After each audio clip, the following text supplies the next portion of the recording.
नमस्कार दोस्तों।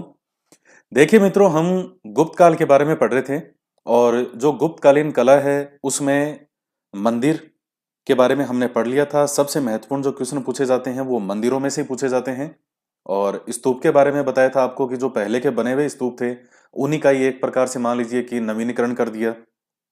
तो अब आज हम पढ़ने वाले हैं गुफाओं के बारे में। और ये भी इतना ही महत्वपूर्ण है। ये मान करके चलिए कि गुप्त काल का कोई भी क्वेश्चन पूछा जाएगा तो उसमें गुफाएं भी हमेशा सामने वाले के नजर में रहती हैं। अब पहले मैं ये आपको बता देता हूं कि गुफाओं से क्वेश्चन किस प्रकार के पूछे जाते हैं। देखिए, गुफाएं तो बहुत सारी हैं, लेकिन हमें पढ़ना है कि गुप्त काल के समय की कोई गुफा है उनके बारे में। तो अब क्वेश्चन किस प्रकार से आपसे पूछा जा सकता है कि पर्टिकुलर कोई गुफा की कोई विशेषता हो। 99% क्वेश्चन आपसे कोई पूछा जाएगा तो वो यही पूछा जाएगा कि पर्टिकुलर किसी गुफा से संबंधित कोई, जैसे मान लीजिए एक जगह पूछा हुआ है, जैसे पिछले वर्षों के पेपर की बात करें, अलग अलग जो दूसरे भी एग्जाम हुए हैं कई, उनमें भी जैसे गुफाओं से संबंधित क्वेश्चन है। तो आगे जैसे हम इसमें पढ़ेंगे उदयगिरी की गुफाएं, उससे संबंधित जैसे क्वेश्चन पूछा गया है कि जो मंत्री वीरसेन था चंद्रगुप्त सेकंड के दरबार में, तो वो उसके द्वारा किन गुफाओं से संबंधित है, वो मतलब उसका नाम किन गुफाओं से संबंधित आता है, क्योंकि उसने एक निर्माण करवाया था, वो पढ़ेंगे हम इसी वीडियो में। तो उसका उत्तर था उदयगिरी की गुफाएं। तो इस तरह से क्वेश्चन पूछ सकता है। या जैसे मान लीजिए मरणासन राजकुमारी, उसका संबंध किस नंबर गुफा से है।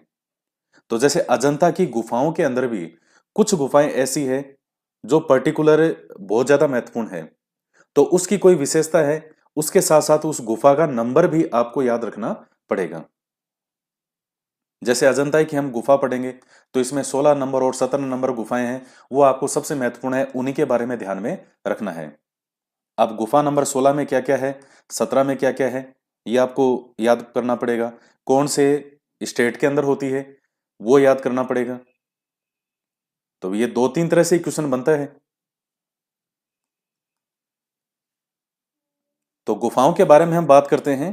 तो देखिए, इस समय गुप्त काल की अगर हम बात करें तो गुफाएं दो तरह से हमें देखने को मिलती थी।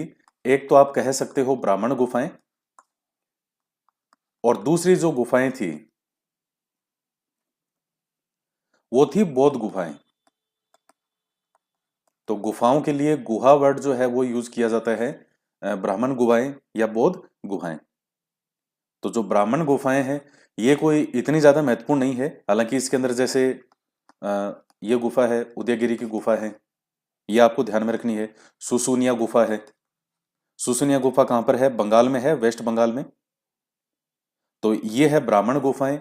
ब्राह्मण गुफाओं में ये होता था यानी शैव या वैष्णव, तो उनसे संबंधित कोई हमें चित्र वगैरह अगर गुफाओं में मिलता था तो वो है। और बौद्ध गुफाओं के अंदर वो नाम से क्लियर है, यानी बौद्ध से संबंधित, बौद्धों से संबंधित। जैसे अजंता की गुफाएं हैं, बाकी की गुफाएं हैं, तो ये किससे संबंधित है, ये बौद्ध बौद्धों से संबंधित है। यहां तक कि जो बौद्ध भिक्षु थे उन्हीं के द्वारा ये गुफाएं बनाई गई थी। तो उनके द्वारा ही निर्माण जो है, शिल्पी जो बौद्ध जो होते थे शिल्पी बनाने वाले, तो ज्यादातर वो ही बनाते थे। तो मुख्य रूप से दो गुफाएं थी। इसमें ब्राह्मण गुफाओं के अंदर आप ध्यान रखिएगा, कभी अगर डिफरेंस पूछ लेता है तो उदयगिरी की गुफाएं और सुसुनिया की गुफाएं, ये पढ़ेंगे हम इसी वीडियो लेक्चर में। और बौद्ध गुफाओं के अंदर तो ये सबसे महत्वपूर्ण है अजंता की गुफा और बाकी गुफा। सबसे पहले हम बात करते हैं अजंता की गुफाओं के बारे में।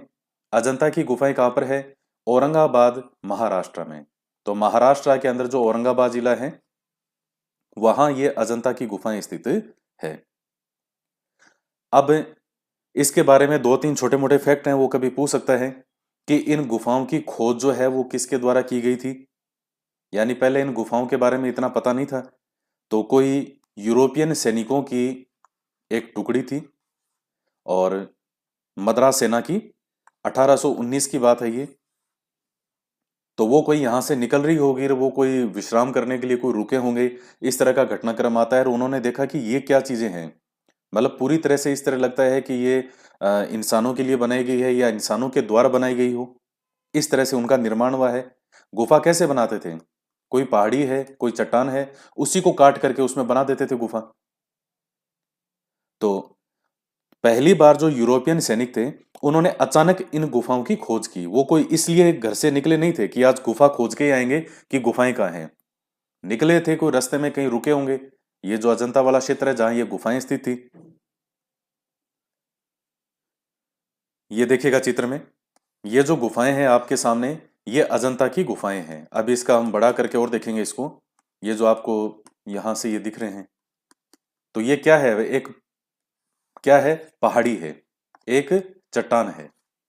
तो चट्टान को जो है इसी के अंदर से जो है इस तरह से खोद करके और ये गुफाएं बनाएगी, और इन पे जो है वो डायग्राम, चित्र वगैरह जिनको आप कहते हो, चित्रांकन किया गया है। ये देखिएगा, ये और बड़ा चित्र साफ करके है। तो ये वही है अजंता केव्स, अजंता गुफाएं जो है। और यहाँ लोग भी आपको दिख रहे हैं, ये छोटे छोटे, इधर जो साइड में छोटे छोटे लोग भी हैं।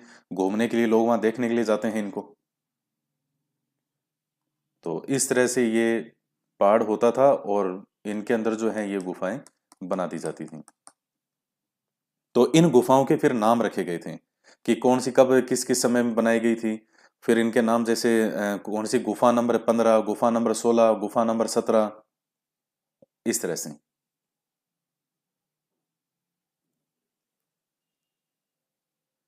तो 1819 में जो मद्रास सेना के कुछ यूरोपियन सैनिक थे, उन्होंने अचानक इन गुफाओं की खोज की थी। इसके बाद में दुनिया को इसके बारे में किसने जानकारी दी? तो 1824 के अंदर जेम्स एलेक्जेंडर, जेम्स एलेक्जेंडर के द्वारा जो है वो इन गुफाओं के बारे में फिर विश्व को जानकारी दी गई, जैसे बुक्स वगैरह है, पत्र पत्रिकाएं, उनके माध्यम से। तो सबके जानकारी मिली। ये अजंता की गुफाएं किस आकार की है? घोड़े के नाल की तरह, जैसे घोड़े की नाल होती है उस तरह के आकार की है। बनाई किसने थी? बौद्ध शिल्पियों के द्वारा। बौद्ध जो शिल्पी थे बनाने वाले, तो बौद्ध शिल्पियों के द्वारा बनाई गई थी। अब देखिए एक बार कुछ और भी टर्म आते हैं। एक टर्म आता है चैत्य, एक आता है विहार। तो कि कौन सी गुफा थी? कोई कहीं लिखाएगा कि विहार थी गुफाएं, कोई कहता है क्या थी? चैत्य थी। विहार से मतलब है जो बौद्ध भिक्षु रहते थे, रहने का स्थान है विहार। तो वो गुफाएं कहलाती थी, गुफाएं कहलाती थी विहार। और जो केवल पूजा स्थल थे, वो गुफाएं कहलाती थी चैत्य गुफाएं। ये कई बार जो है ये एग्जाम में आया हुआ है, आरपीएससी फर्स्ट ग्रेड के एग्जाम में कई बार पूछ लिया। विहार गुफाएं थी, वो क्या थी? रहने के स्थान थे बौद्ध भिक्षुओं के। और जो ये गुफाएं थी, ये किसकी थी? जो इनके बौद्ध भिक्षुओं के पूजा स्थल चैत्य गुफाएं। तो इस तरह से भी कई बार इसमें एग्जाम में प्रश्न पूछा जाता है, तो ये आप ध्यान में रखिएगा इस चीज को। निर्माण कब से कब तक हुआ इनका? तो अजंता की गुफाओं का निर्माण जो पहली शताब्दी ईसा पूर्व से होना शुरू हो गया था, और 7वीं शताब्दी तक जो है इनका निर्माण अजंता की गुफाओं का होता रहा। तो पहली शताब्दी ईसा पूर्व से ही इनका निर्माण जो है वो शुरू हो जाता है। इसके बाद में है किससे संबंधित? तो बौद्ध धर्म से संबंधित है। तो ये आप ध्यान में रखिएगा, जो अजंता की गुफाएं, आगे हम बाकी गुफाएं भी पढ़ेंगे, वो भी यही बौद्ध धर्म से संबंधित है। इसके बाद में है कि कुल गुफाएं कितनी है? यहां पर 30 गुफाएं हैं। ये जो लाइन में मैंने आपको दिखाए थे डायग्राम, तो वो एक साथ गुफाएं यूं इस तरह से बनी हुई है। वो फिर इस तरह से जैसे उनके फिर जो है वो नामांकन कर दिया, गुफा नंबर 1 और 2 3 4 5 6 7 8, इस तरह से। तो कुल गुफाएं 30 है। उसमें एक गुफा अपूर्ण है, यानी कंप्लीट नहीं है वो। तो इसलिए क्या है, गुफाएं 29 ही माना जाता है। तो ये दोनों फैक्ट ध्यान में रखिएगा। कुल गुफाएं तो 30 है, लेकिन चूंकि एक पूरी तरह से नहीं है, तो इसलिए 29 नहीं माना जाएगा। तो इन 29 गुफाओं में 5 गुफा जो है वो क्या है? चैत्य है। चैत्य का मतलब पूजा स्थल। तो अब ये कौन सी होगी पूजा स्थल वाली? 9 नंबर, 10 नंबर गुफा, 19 नंबर गुफा, 26 नंबर गुफा और 29 नंबर गुफा। तो ये जो गुफाएं हैं ये चैत्य हैं। चैत्य का मतलब है पूजा स्थल। इसके बाद में 6 गुफाएं जो है वो हीनयान शाखा से संबंधित है।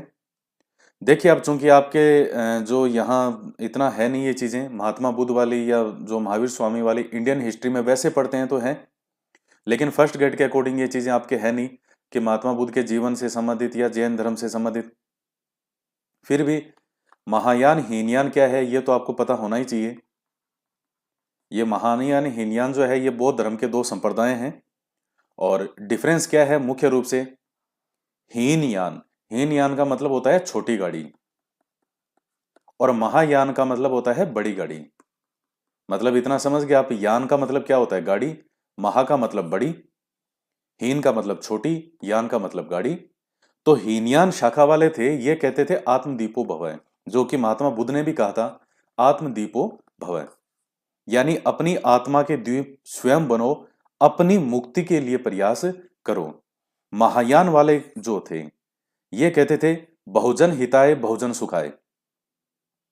मतलब इनका कहने का तात्पर्य ये था कि अपनी मुक्ति के साथ साथ जो दूसरे दुखी लोग हैं, पीड़ित लोग हैं, उनके भी दुख दूर करने का प्रयास करो, उनकी भी मुक्ति के लिए प्रयास करना चाहिए। तो अब आप ये देख लीजिए कि इनमें ज्यादा लोकप्रिय फिर कौन सा हो जाएगा, महायान ही होगा, जो कहेगा कि अपने साथ साथ दूसरों के कल्याण के लिए भी कार्य करना, वो है महायान। तो यहां आप देखने में आएगा कि लगभग 80% जो गुफाएं हैं वो महायान से संबंधित ही है, क्योंकि 6 गुफाएं जो है वो हीनयान से संबंधित, तो बाकी जो बची वो सारी किससे संबंधित है, महायान से संबंधित है। और हीनयान का मतलब छोटी गाड़ी, यानी जो केवल अपनी मुक्ति के लिए प्रयास करते थे, आत्मदीपो भव, कि अपनी आत्मा के दीप स्वयं बनो, तो वो कहलाते थे हीनयान। तो 6 गुफाएं जो है वो हीनयान शाखा से संबंधित है। 8 number, 9 number, 10 number, 12 number, 13 number और 15 नंबर। 8, 9, 10, इसके बाद में 11 को उड़ा दो बीच में, फिर 12, 13, 14 इसको उड़ा दो 14 को, और फिर 15। यानी याद देखिए किस चीज को कैसे करना है। अब ऐसे आप अगर घोटे लगाओगे तो भूल जाओगे।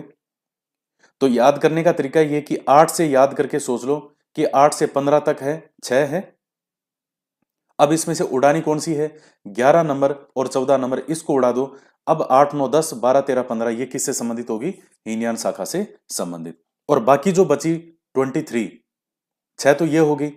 और हमने कहा था कि टोटल गुफाएं जो अब लगभग गुफाएं कितनी है, 29 ही, क्योंकि एक अपूर्ण है तो उसको तो मानो ही मत आप, 29 गुफाएं हैं।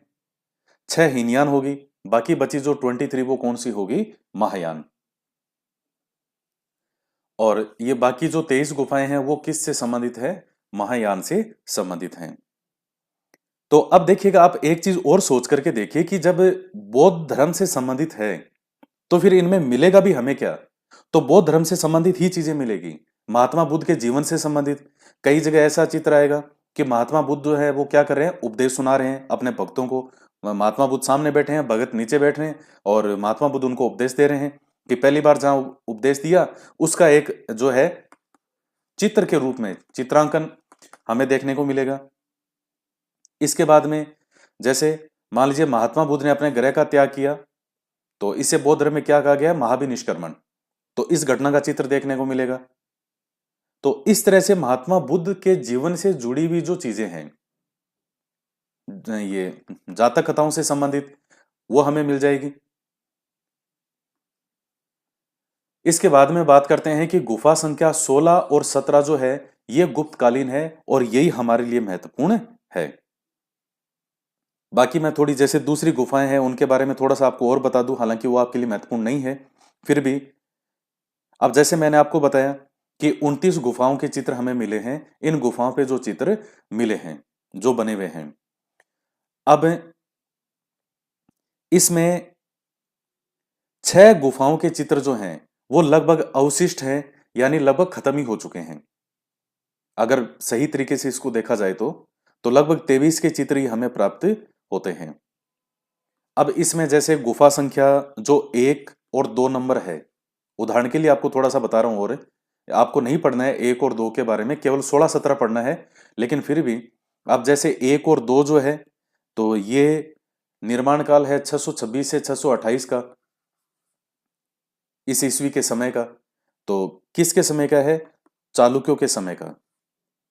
अब जैसे गुफा संख्या 9-10 है, तो वो 100 से 200 ईस्वी के लगभग का जो समय है, उस समय की है गुफाएं। आप इनका नंबर से वैसे मत देखना, ये नंबरिंग वैसे नहीं की गई है कि पहले कालक्रम का कौन सा और कौन सा बात का है।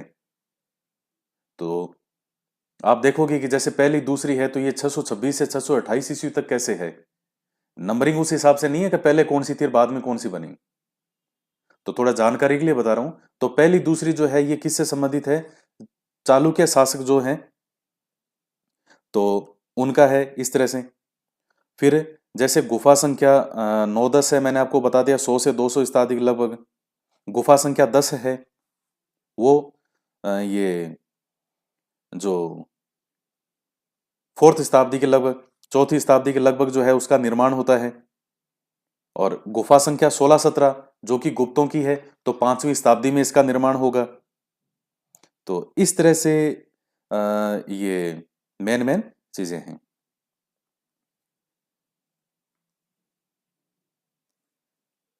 अब जैसे गुफा नंबर 16 है तो उसमें इस तरह से ये चित्र जो है ये बने मिलेंगे, ये इस प्रकार से।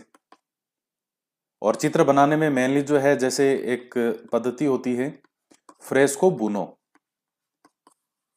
तो फ्रेस्को बुनो जो है जैसे नम मिट्टी होती है, जो जो नम जिसको आप कहते हो गीली मिट्टी तरह से, तो उस उससे जो है वो ये निर्माण होता है।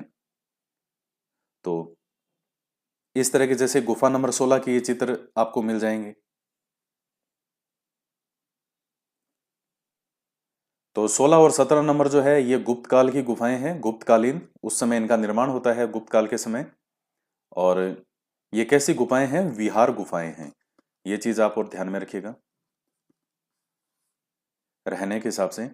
अब इस गुफा संख्या 16 से हमें क्या क्या मिला है, एक तो मरणासन राजकुमारी का चित्र मिला है। ये क्वेश्चन हजारों बार पूछा गया होगा। और मरणासन राजकुमारी, मरणासन राजकुमारी, इतना ज्यादा प्रश्न ये पूछा जाता है।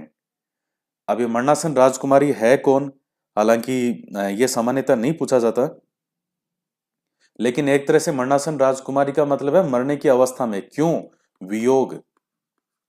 वो सलमान खान की एक मूवी आई थी तेरे नाम, तो उसमें एक गाना था कि वीरह की अग्नि में पल पल तपते रहते हैं, तेरी याद, क्या कौन सा गाना था, तेरे नाम कर दिया है जीवन अपना सारा सनम। वो तो वीरह की अग्नि में पल पल, यानी जो इस राजकुमारी का जो पति है, इसका जो प्रिय है, वो इसको छोड़ करके चला गया है, संन्यास ग्रहण कर लिया है।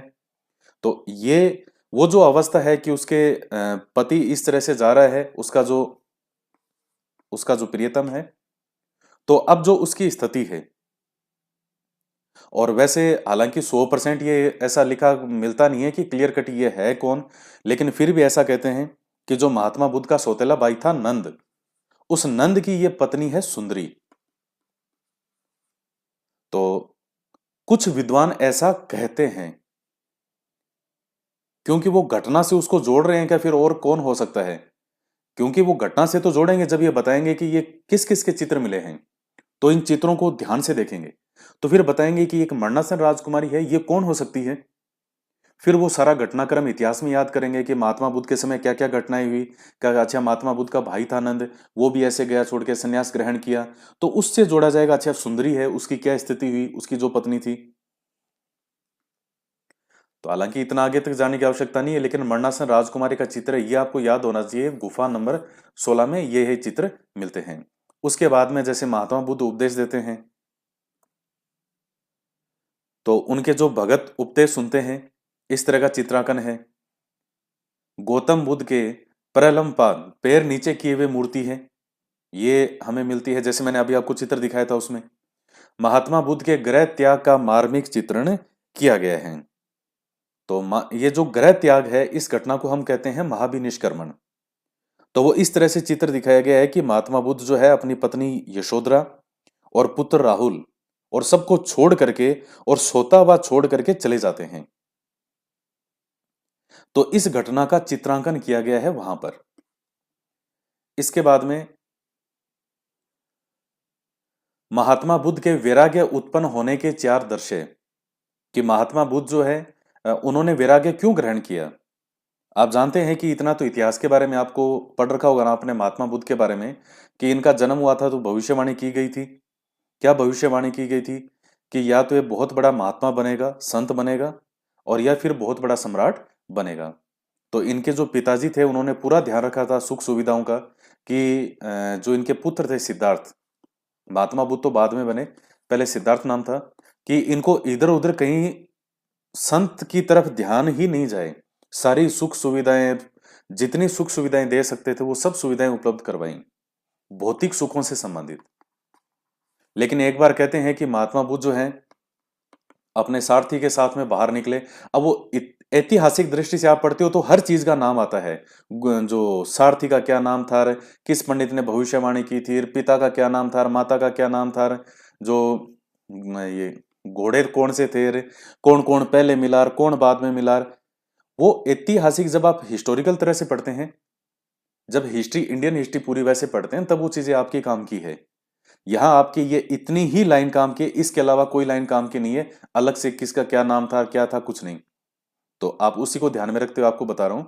तो जैसे सारथी के साथ में बाहर जाते हैं महात्मा बुद्ध जो हैं, महात्मा बुद्ध तो खैर बाद में बनेंगे, अभी सिद्धार्थ जो है वो क्या है, एक राजकुमार है।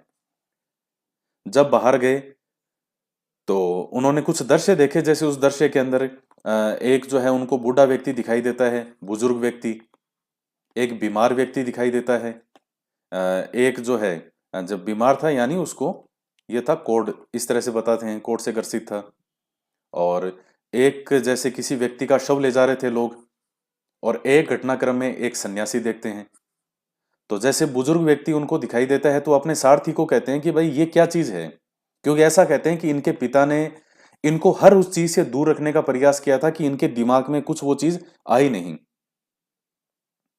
तो इन्होंने बूढ़े व्यक्ति को देख के अपने सारथी से पूछा कि अरे भाई ये क्या है, ये ऐसे क्यों है, इसके जो कंधे हैं ये झुके हुए हैं, शरीर इतना दुर्बल है, पूरे बाल सफेद, दाढ़ी मूछ, ये क्या है ये। कि साहब ऐसे व्यक्ति को बुजुर्ग कहते हैं, बूढ़ा व्यक्ति कहते हैं। कहा अच्छा, लेकिन मैं तो राजकुमार हूं, मैं तो कभी नहीं होऊंगा। नहीं नहीं साहब, सब होंगे, आपके जो पिताजी हैं वो भी, उनकी भी एक दिन यही स्थिति होने वाली है, और आप भी भविष्य में ऐसा बनेंगे। क्या मैं ऐसा हो जाऊंगा? बिल्कुल। वो चीजें दिमाग में आ गई क्या, क्योंकि जिस व्यक्ति का जो, जिसके लिए जो जन्म हुआ है उस तरफ वो व्यक्ति जाएगा ही जाएगा, चाहे आप कुछ भी कर लो। उसके बाद में फिर जैसे मान लीजिए बीमार व्यक्ति है, उसको बीमारी थी कोढ़ की, क्या देखा इतना, ये क्या हालत है इसकी, ऐसा कैसे? क्या आप देखो ये तो शरीर है, किसी को कुछ भी हो सकता है। क्या मैं तो राजकुमार हूं, मुझे थोड़ी होगा। अरे साहब देखो किसी का कुछ पता नहीं है, कुछ भी हो सकता है, शरीर है ये तो नश्वर है, मिट्टी है ये तो। अच्छा, फिर और आगे चले उसमें देखते हैं तो फिर जैसे शव ले जाते हैं, तो शव का जो है, शव को देख के कह रहे ये क्या है, क्योंकि कहते हैं महात्मा बुद्ध को ये भी नहीं पता था उस समय तक कि मृत्यु क्या होती है। तो शव जो है, शव देखा कि साहब ये लोग कह रहे हैं इसको लेके जा रहे हैं, क्या है कि साहब ये व्यक्ति अब मर चुका है और अब इसके शरीर को ले जाकर जला देंगे।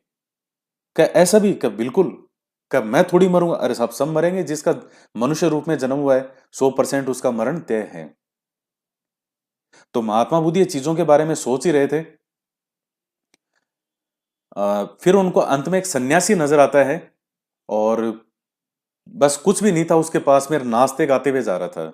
तो महात्मा बुद्ध ने जो ये पूछा उससे, सारथी कह रहे ये क्या चीज है, ये कौन है, ये तो बड़ा देखने में बड़ा आदमी मस्त लग रहा है, कोई दुनिया से लेना देना नहीं, नाचता गाता बजा रहा है, इसके पास तो कुछ है भी नहीं। क्या साहब ये सन्यासी है, इसलिए एकदम मस्त है ये।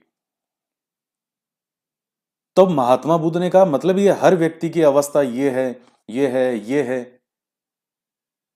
शव भी उन्होंने, ये शव है, लास्ट में जब लाकर देखा कि सन्यासी है, और सन्यासी के जो है वो इन चीजों से कोई उसका लेना देना नहीं है, ना उसको मरने से डर है, ना उसको बीमारी से डर है, ना उसको अपनों किसी अवस्था से डर है।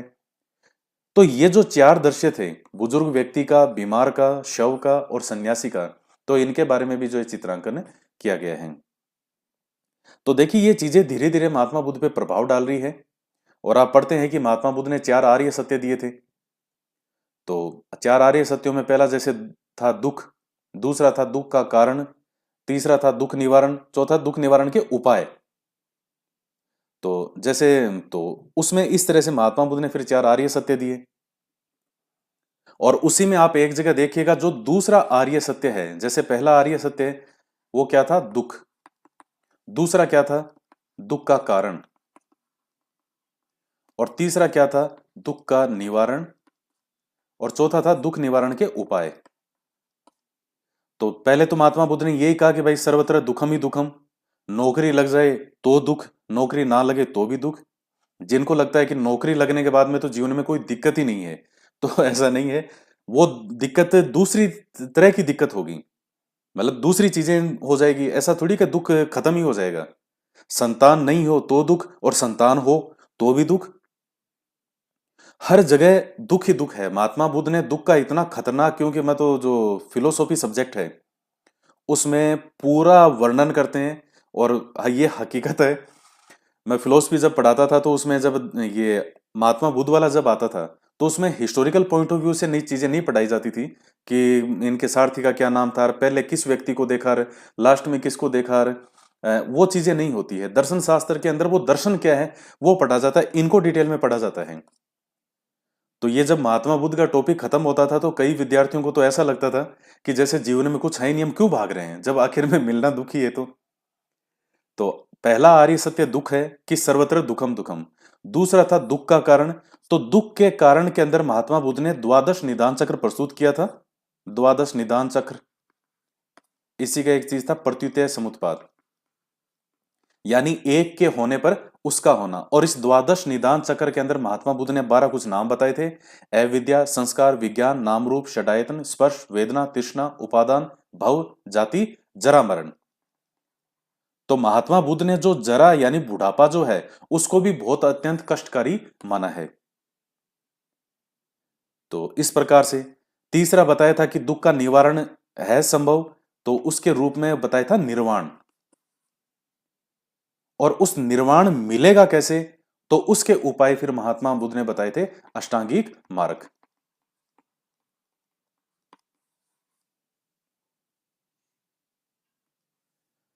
तो ये वैराग्य उत्पन्न होने वाले चार दृश्य जो हैं उनका चित्रण है। और एक सुजाता की खीर का चित्रण भी है। ये सुजाता एक महिला का जिक्र आता है, अलग अलग प्रसंग है, उसमें एक प्रसंग आता है सुजाता नाम की महिला का। और महात्मा बुद्ध को ये खीर खिलाने से संदर्भित है वो एक प्रसंग है। तो आप ध्यान रखिए कि सुजाता की जो खीर खिलाते हुए है वो भी एक चित्रण किया गया है। तो इस तरह से ये मेन मेन चीजें हैं। और इसके बाद में देखिएगा गुफा संख्या 17।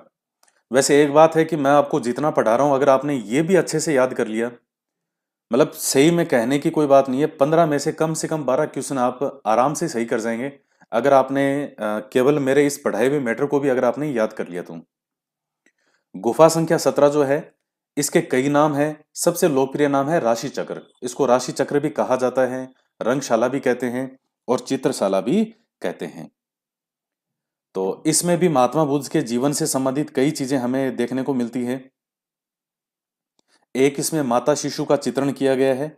ये माता शिशु जो है ये माता यशोधरा, यानी जो महात्मा बुद्ध की पत्नी है वो, और शिशु से मतलब जो यहाँ इनका पुत्र है राहुल। तो उनसे संबंधित जो है ये चित्रण किया गया है। ये मतलब चित्र में इसमें है क्या, ये राहुल समर्पण नाम भी कई बार ओब्लिक में, इसे माता शिशु का चित्रण के ओब्लिक में भी राहुल समर्पण का चित्र लिखा जाता है कि महात्मा बुद्ध जब वापस अपने परिवार से मिलते हैं, जब वो बुद्ध बन जाते हैं, तो कि चित्र में इस तरह से दिखाया गया है कि महात्मा बुद्ध का जो मानव आकार का चित्र है उसके आगे अपने एकमात्र पुत्र राहुल को महात्मा बुद्ध के चरणों में भिक्षा के रूप में समर्पित करते हुए जो यशोधरा का चित्रण है, तो वो एक चित्रण तो बड़ा मार्मिक तरीके से उस चित्र को दिखाया गया है। तो ये है। और एक जैसे बुद्ध के गृह त्याग का चित्रण, तो ये मैंने आपको बता दिया। ये गुफा नंबर जो 16 था उसमें भी था ये चित्रण, और गुफा नंबर 17 है इसमें भी हमें ये चित्र देखने को मिलता है। और एक इसमें चित्र और मिलता है जो जातक कथाओं से संबंधित, कि मतलब अलग अलग जन्म के रूप में महात्मा बुद्ध जन्म लेते हैं, कभी कुछ बनते हैं कभी कुछ बनते हैं। तो वो जातक कथाएं हैं, मतलब एक आदर्श स्थापित करने के लिए, लोगों को सिखाने के लिए ये चीजें स्थापित की गई थी जातक कथाएं। तो उसमें जैसे एक राजा होता है और वो स्वर्ण हंस से कहानी सुन रहा था, तो उसको महाहंस जातक कथा का चित्र भी इस रूप में आता है। महाहंस जातक कथा का चित्र, इसको आप लिख लेना साथ में कभी पूछ सकता है। महाहंस जातक कथा का चित्र। तो वो इस तरह का चित्रण किया गया कि जैसे कोई राजा है, वो एक बार स्वर्ण हंस से, यानी आप समझ लीजिए महात्मा बुद्ध एक स्वर्ण हंस के रूप में जन्म लेते हैं, तो वो कैसे कहानी उसको राजा को बता रहे हैं, कुछ इस तरह कहानी सुना रहे हैं, तो उस रूप में हमें ये चित्र देखने को मिलता है। तो गुफा संख्या 17 होगी, गुफा संख्या 16 हो गई। और मैंने आपको बता दिया मुख्य रूप से जो शैली कौन सी थी इन चित्रों की, फ्रेस्को।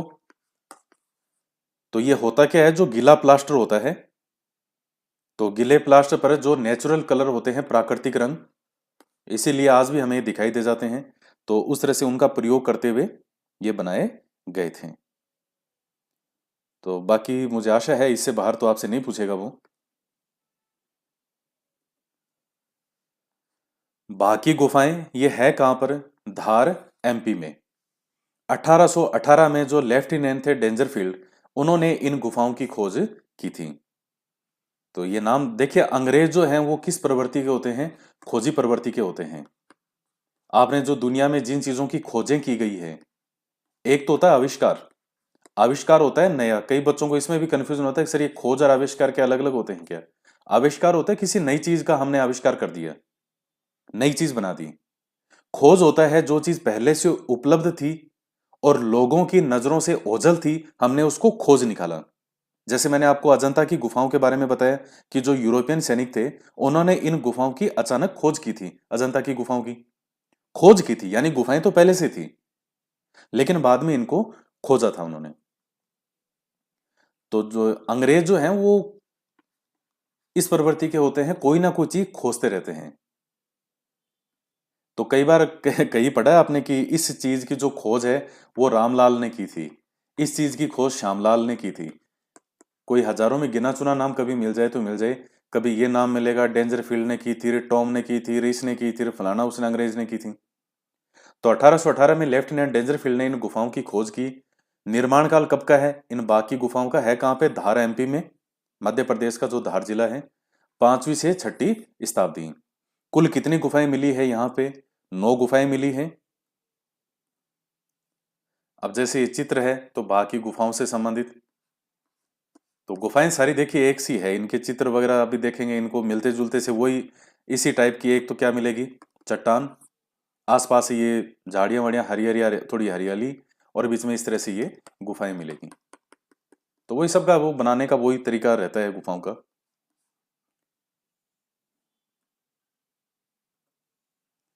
सिर्फ 5 गुफाएं खोदकर निकाली गई है, और ये पांचों गुफाएं किससे संबंधित है, विहार से संबंधित।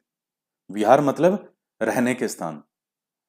शेष मिट्टी में दबी हुई है, तो ये पॉइंट आप ध्यान में रखो तो ध्यान में रख लेना। बाकी जो है वो मिट्टी एक, बाकी जो गुफाएं हैं वो मतलब एक तरह से दबी हुई है मिट्टी में, यानी आप उनको खंडर भी कह सकते हो। बाकी 5 गुफाएं जो है उनको खोद करके निकाला गया है, क्योंकि समय के साथ साथ में देखिएगा चीजें दबती गई, आंधियां चलती है, हवाएं चलती है, वो और मनुष्य वगैरह इधर उधर नहीं जाए तो वो दबती रहेगी, दबती रहेगी, दबती रहेगी, दबती रहेगी। तो शेष मिट्टी में दबी हुई ये पांचों विहार से संबंधित है। यह पॉइंट बहुत महत्वपूर्ण है, विहार वाला। बाघ के भित्ति चित्रों का विषय धार्मिक ना होकर के लौकिक जीवन से संबंधित है, जो कि तात्कालिक वेशभूषा, केश विन्यास, जो बाल सजना संवारना, प्रसाधन सामग्री, तो इस तरह की जो चीजें हैं लौकिक जीवन से संबंधित है, ना कि जो है स्पेशली पर्टिकुलर किसी धार्मिक चीज से। हालांकि गुफाएं वही है, बौद्ध गुफाएं, लेकिन ये जैसे वो अजंता और जो ये गुफाएं थी ऊपर, जो अजंता वाली गुफा, तो वहां जिस तरह से आपको चीजें देखने को मिलती है, तो उस प्रकार से हमें यहां वो चीजें देखने को नहीं मिलती धार्मिक से संबंधित। लौकिक जीवन से संबंधित देखने को चीजें मिलेगी, आम जनजीवन से संबंधित, उस समय कैसे वेशभूषा थी, कैसे कपड़े पहनते थे, जो हमें आम चीजों के बारे में जानकारी देती है। उसमें तो जैसे आप ऊपर जो गुफाएं देखिए अजंता वाली, कहीं मरणासन राजकुमारी का चित्र है, वो भी किसी ना किसी से संबंधित है।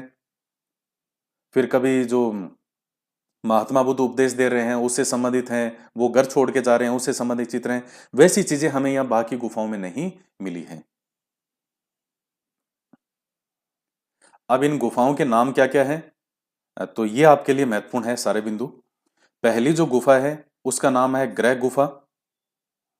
दूसरी जो गुफा है उसका नाम है पंच पांडवों की गुफा, ये सबसे बड़ी गुफा है। तीसरी गुफा जो है उसका नाम है हाथी खाना। चौथी जो गुफा है उसका नाम रंग महल। ये सबसे अधिक जो है, सबसे चित्र वगैरह जो सबसे ज्यादा मिलते हैं वो इसी रंग महल में मिलते हैं। तो सबसे अधिक और सबसे सुरक्षित जो है वो ये है रंग महल वाली। और पांचवी जो है उसका नाम है पाठशाला। तो ये पांच गुफाएं हैं और इनके पांचों के जो नाम है वो आपको बता दिए। और बाकी जो चार गुफाएं हैं मैंने आपको बता दिया, वो जमीन में दबी हुई हैं। और ये जो चार हैं इनको खोद करके निकाल लिया गया है। तो नाम ध्यान में रखिएगा, गर्ह गुफा, पंच पांडवों की गुफा जो कि सबसे बड़ी, हाथी खाना तीसरे नंबर की गुफा का नाम, रंग महल चौथी का नाम, और पांचवी का जो नाम है उसको पाठशाला के नाम से जाना जाता है। तो जैसे इनमें जो संगीत और नृत्य से संबंधित जो है वो भी चित्र हमें देखने को मिलता है इनमें। तो बस ये हो गया इसके बारे में, बाकी गुफाओं के बारे में। इसके बाद में आती है उदयगिरी की गुफाएं। ये कैसी गुफा है? ये ब्राह्मण गुफा है। तो ब्राह्मण गुफा से मतलब आप समझ जाइए, या तो शैव से संबंधित है यानी शिव जी से संबंधित कुछ ना कुछ होगा, या फिर वैष्णव यानी विष्णु जी से संबंधित कुछ ना कुछ मिलेगा। तो ब्राह्मण गुफा है कहां पर? विदिशा, ये एमपी में है। तो यहां से प्राप्त हुई है ये। यहां से 20 गुफाओं का निर्माण चंद्रगुप्त सेकंड जो था, ये गुप्त शासक था, तो इसके काल में होता है। उसके विदेश सचिव, इसके लिए ज्यादातर टर्म मंत्री यूज होता है, लेकिन ये विदेश सचिव था। वीरसेन के द्वारा निर्मित गुफा जो है तवा गुफा कहा जाता है। और ये प्रश्न जो है आपके पूछा गया है पहले, अलग अलग एग्जाम में कोई पूछा गया था, बहुत अच्छा क्वेश्चन था कि चंद्रगुप्त सेकंड का जो मंत्री है वीरसेन, उसका संबंध किन गुफाओं से है? तो उन्होंने कोई तवा गुफा नाम भी नहीं दिया, उन्होंने सीधा दे दिया उदयगिरी की गुफाएं। तो इतना आसान सा प्रश्न है, आपको पता होना चाहिए कि कौन किससे संबंधित है। इसलिए मैं आपको यह कह रहा हूं, देखिए आपको पढ़ा रहा हूं तो आपको पढ़ाने से पहले मैं हमेशा यूपीएससी से लेकर के, क्योंकि मेरे पास इतनी किताबें हैं उसमें सारी, जैसे यूपीएससी, यूपीएससी के साथ जो स्टेट पीएससी है उसमें राजस्थान से लेकर के और बाकी जितने भी बीपीएससी है, एमपीपीएससी है, यूपीपीएससी है, यूपीएससी है संघ लोक सेवा आयोग, यूपीपीएससी उत्तर प्रदेश लोक सेवा आयोग, एमपीपीएससी, बीपीएससी, जितने भी अलग अलग पीएससी हैं, तो उन सब के अंदर हिस्ट्री से संबंधित जो आए हुए क्वेश्चन है उनकी पूरी बुकलेट है अलग अलग। उस बुकलेट में आपके कला साहित्य में गुप्त काल से संबंधित कौन कौन से क्वेश्चन पूछे गए, वो सारे क्वेश्चन मैं अपनी आंखों से निकालता हूं। और उसके बाद मैं देखता हूं कि मुझे आपको कौन सी चीज पढ़ानी है। आप कोई सा भी पेपर सोल्व करना है ना, केवल इसी की बात नहीं है, केवल आप तो केवल आपको फर्स्ट ग्रेड का एग्जाम देना है, मैं केवल फर्स्ट ग्रेड की ही बात नहीं कर रहा। आप फर्स्ट ग्रेड के अलावा कोई सा भी एग्जाम दे लेना, आपको इनसे संबंधित क्वेश्चन 90 80 90% तक चांस है कि आपको इनसे जुड़ा हुआ क्वेश्चन कोई आएगा गुफाओं से संबंधित, या जो मैं अभी पढ़ा रहा हूं तो वो आपको मिल जाएगा इस मैटर में से। तो ध्यान रखिएगा इसको। बाकी फिर आपकी मर्जी है, आप कितना और पढ़ते हैं या क्या है तो आपकी इच्छा पर डिपेंड है। तो वीरसेन के द्वारा जो निर्मित गुफा है उसको तवा गुफा के नाम से जाना जाता है। यहां केवल एक गुफा जैन धर्म से संबंधित है, ये एक विशेष नोट करके लिख लीजिएगा। हालांकि है तो ये ब्राह्मण गुफाएं, लेकिन केवल एक गुफा है वो थोड़ी जैन धर्म से संबंधित है। इतनी जानकारी इसमें बहुत है। तो ये देखिएगा, ये उदयगिरी की गुफाओं का एक चित्र है। अब वही गुफाएं सारी आपको एक जैसी मिलेगी, इनमें कोई ऐसा तो है नहीं कि बिल्कुल ही कोई अलग थलग। हाँ, इनके अंदर चीजें अलग अलग है, लेकिन निर्माण तो वही, लगभग वही चीजें हैं। इनमें एंट्री गेट भी है, प्रवेश द्वार भी होगा, खिड़की भी आपको मिलेगी।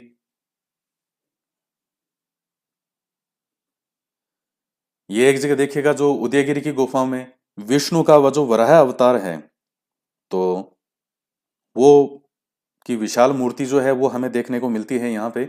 और ये बहुत पॉपुलर, बहुत लोकप्रिय है। उदयगिरी की गुफाओं की सबसे जो फेमस चित्र है वो यही है।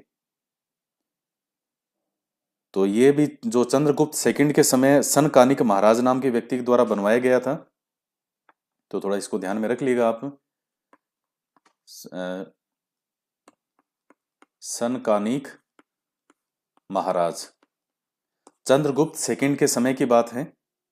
तो उसके द्वारा इसका निर्माण करवाया गया था। ये सबसे फेमस गुफा है। इसमें विष्णु के वराह अवतार की जो है वो विशाल मूर्ति है। तो और ये जो एंट्री गेट है इस गुफा का, तो उसके बाहर गंगा यमुना जो है उनका भी इस तरह से चित्र हमें देखने को मिलता है।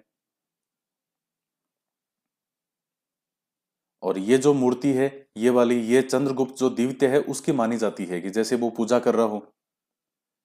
तो इस तरह की चीजें जो है वो इनमें देखने को मिलती हैं।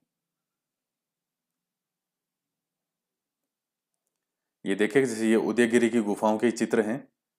तो अलग अलग चित्र खंड है, एक चित्र में सारी चीजें साथ में आती नहीं है, तो अलग अलग तरीके से ये है। तो ले दे की बात है, ये गुफाएं सारी एक सी है, वो इनका निर्माण डिजाइन। और इसके अलावा उदयगिरी की गुफाओं की एक विशेषता और आपको देखने को मिलेगी, उसमें से हो सकता है क्वेश्चन आ भी जाए। उदयगिरी की गुफाओं को मिथ्या गुफा भी कहा जाता है। मिथ्या गुफा, क्योंकि कुछ तो ये जैसे जो ये थी यहाँ की चट्टानें, उनको काट करके बनाई गई, कुछ उसमें बाहर से भी जो है वो मटेरियल लगा करके इन चट्टानों को बनाया गया पूरी तरीके से। तो इसलिए चूंकि ये कहते हैं कि पूरी तरह से गुफाएं नहीं है, इसमें कुछ बाहर से भी इस्तेमाल हुआ है, इसलिए इनको मिथ्या गुफा भी कहा जाता है उदयगिरी की गुफाओं को। तो थोड़ा सा एक ये पॉइंट भी आप इसमें ध्यान में रख लेना।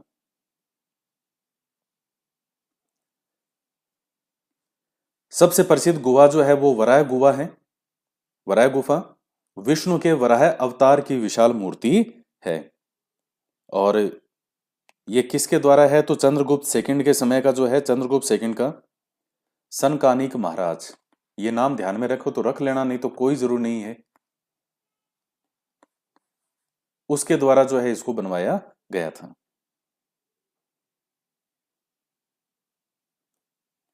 उदयगिरी की गुफाओं में जो गुफा संख्या 9 है, उसको ये इतिहासकार जो वे हैं कनिंघम, इनका नाम पहले भी आया है, इन्होंने अमृत गुफा कहा है गुफा संख्या 9 को। और सबसे बड़ी गुफा है ये यहाँ की उदयगिरी की गुफाओं में। उदयगिरी की गुफाओं को मिथ्या गुफा भी कहा जाता है, ये मैंने आपको बता दिया। मिथ्या गुफा या मिथ्या गुहा, ये दोनों एक ही नाम है। महिषासुर मर्दिनी की मूर्ति भी यहां से प्राप्त हुई है। और उदयगिरी गुफा में दो पत्नियों सहित विष्णु तथा द्वारभुजी देवी का भी अंकन है यहाँ पे। तो मैंने आपको बताया कि ये उदयगिरी की गुफा कैसी गुफा है, ब्राह्मण गुफा। ब्राह्मण गुफा से मतलब यहाँ जो शैव वैष्णव से संबंधित, तो ये जो ज्यादातर वैष्णव से संबंधित है। और आप भी जानते हैं कि जो गुप्त काल के शासक हैं वो मुख्य देवता किसको मानते थे, विष्णु जी को। विष्णु की मुख्य रूप से वो पूजा करते थे।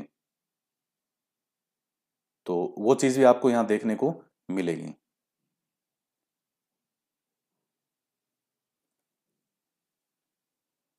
एक और गुफा है, थोड़ा ध्यान रख लीजिएगा, सुसुनिया गुफा। हालांकि इसके बारे में एग्जाम वगैरह में इतना नहीं आता, ना ये कोई इतना ऐसा भी नहीं है कि लोकप्रिय हो, फिर भी थोड़ा नाम ध्यान में रख लेना। यह भी गुप्त काल के समय की है। पश्चिम बंगाल के बांकुड़ा जिले में सुसुनिया नामक स्थान पर ये हमें प्राप्त हुई है।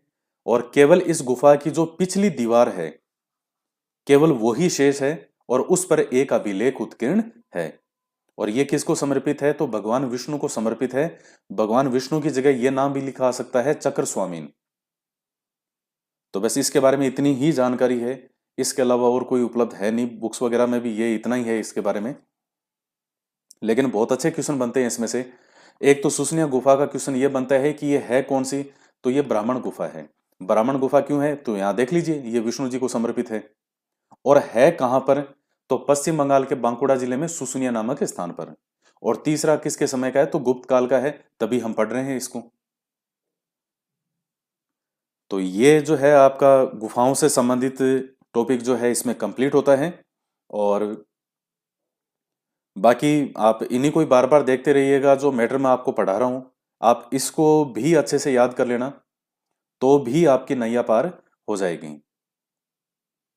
जितने महत्वपूर्ण मैंने आपको बता दिया कि मैं आपको यहाँ वीडियो बनाता हूँ, क्लास लेता हूँ, मैटर तैयार करता हूँ, तो उसमें मैं हमेशा अलग अलग जो एग्जाम में आए हुए क्वेश्चन हैं हमेशा उनको देखता हूँ, बार बार देखता हूँ, फिर ये चीज़ें मैं तैयार करता हूँ। तो इसीलिए यही कारण है कि मैं जो पढ़ाता हूँ उसमें से इतने ज़्यादा क्वेश्चन आने का कारण भी ये है कि उसके पीछे की मेहनत बहुत है।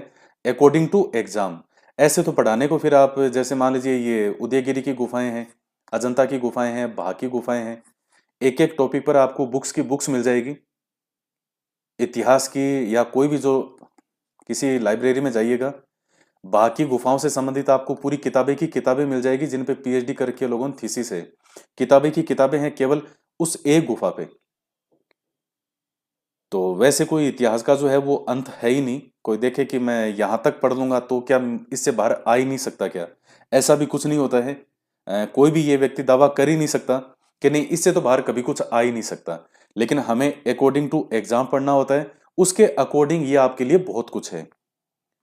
तो आज के वीडियो लेक्चर में इतना ही। और तो मिलते हैं आगे नेक्स्ट वीडियो में। जय हिंद, जय भारत।